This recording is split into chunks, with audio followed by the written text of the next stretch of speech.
គ្រប់អុយទាំងអស់ដែលខ្ញុំបានរីករាយពីមុន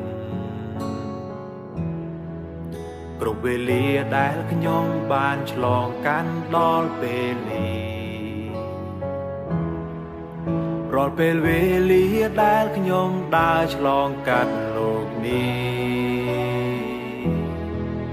គឺមិនមែនជាធម្មជាតិទេគឺជាព្រះគុណ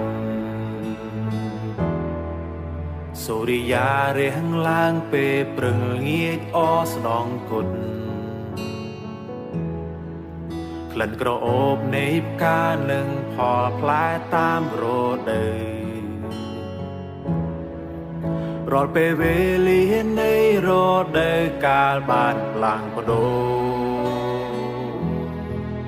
គឺមិនមែនជាធម្មជាតិទេគឺជាព្រះគុណ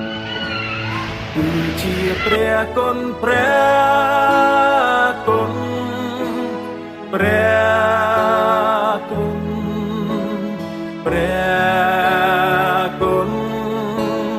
ព្រះគុណគ្មានព្រំដែនក្នុងជីវិតនៃខ្ញុំគ្មានអ្វីមួយបានកើនឡើងពីធម្មជាតិទេអ្វីគ្រប់យ៉ាងគឺព្រះគុណគឺជាព្រះគុណ